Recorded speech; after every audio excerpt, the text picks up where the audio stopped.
What an awesome turnout. I'm very excited to be pushed forward now. I'm even more nervous. But anyway, I hope everyone had a good New Year's. And don't feel bad about having your resolution fail on you.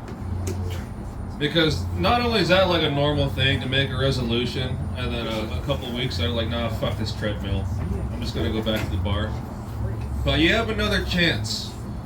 You have another chance at another resolution. Because Chinese New Year's coming up. So, yeah, don't worry about it. You have another chance to do it. It might be like the standard New Year. So, start practicing Chinese New Year. The best way to celebrate Chinese New Year is to go to the fucking casino.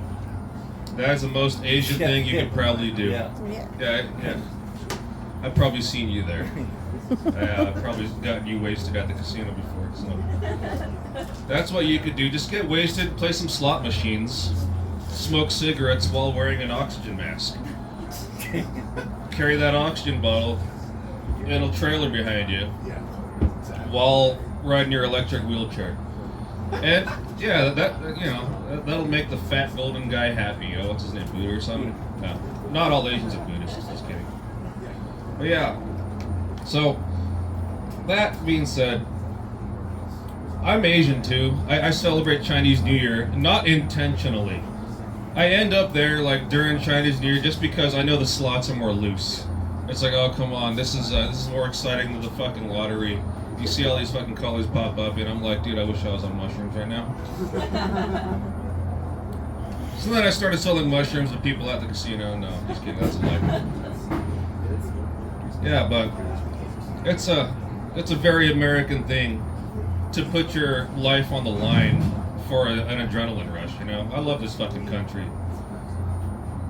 I don't have much of a choice because I live here and I was born here. Yeah, as an Asian American growing up in America, or even just as a colored person, at least like 20 times in your life, someone's gonna ask you, "Hey, were you born here?" Or, yeah, she's all nodding her head like, "I'm so tired of that fucking question." Like, he knows it too. Like, "Were you born here?" He's like, "Fuck you, I ate sushi in Poway. I know what America looks like." But like, so, when Americans ask you that, you're like, am I supposed to take this as offensive?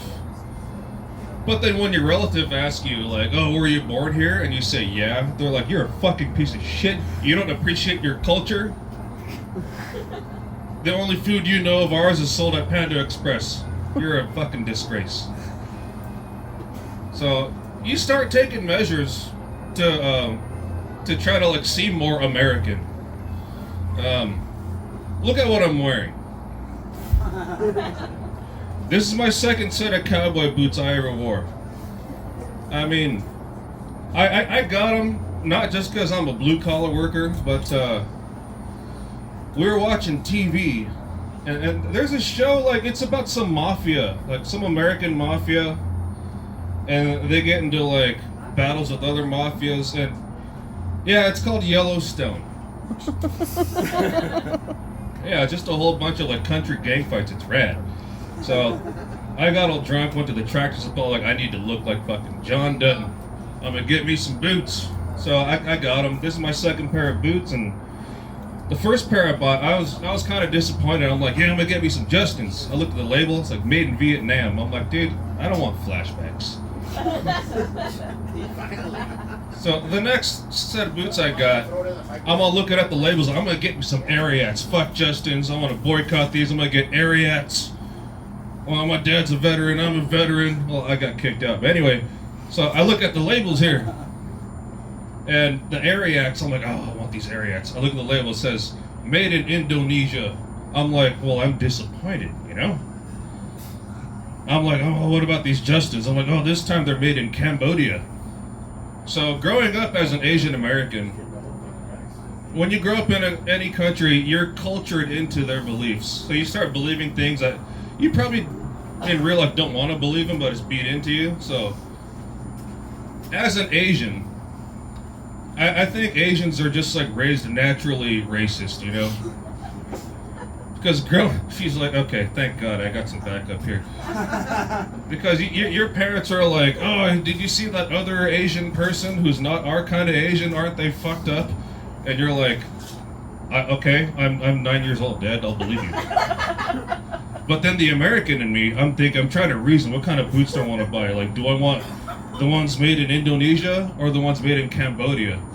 Well, there's Muslims in Indonesia, so definitely not gonna buy those. And then it hit me. I'm like, oh shit! I'm not racist. I'm not racist against Muslims. And then I'm like, wait a second. I'm that American. I can't distinguish a religion from a race. Oh, thank God. They'll never question my nationality again. Oh, thank God. Oh, I'm gonna trade in my Toyota for a Ford F-150. Hell yeah. That's what I'm gonna do. So, on the other hand, I'm like, I'm just a huge disguise.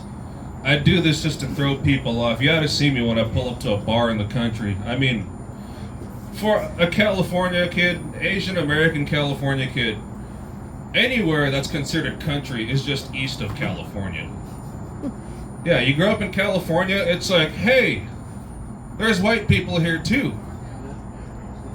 Cool, man. You're shopping at Seafood City. You must have married that hooker that you met on deployment. Cool, good for you, man. And then, whenever I go to some bar that like in some city that's doesn't have a recognizable name, people kind of look at you, and the whole process is like, all right, I'm gonna pull up to this bar, and I got really good at this because I bought me a pickup truck, you know, an American pickup truck. And then the people look, see what's going on. Like, people are sitting at the bar stools, they're like, uh-oh, a new person. I step out, first thing they see is cowboy boots coming out. They're like, okay, all right, that's cool. I don't think he's a threat to our culture. And then they see a brown person get out, they're like, shit, this isn't the reservation. He's a long way from there. Maybe he's the landscaper. But then now that this country's getting more progressive, like, people have to be more careful about what they say. And then I'll say some shit like, God damn these open borders, they let me in here. And they're like, I agree with you. Shit, man. What the fuck are you drinking? So my other disguise as like being a true American is I order whiskey and Budweiser when I go to the bar.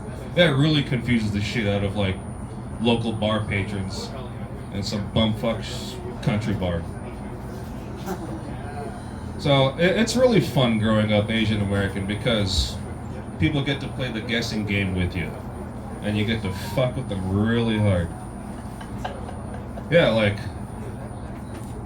and a lot of these people are veterans, so they kind of know the difference between certain Asians.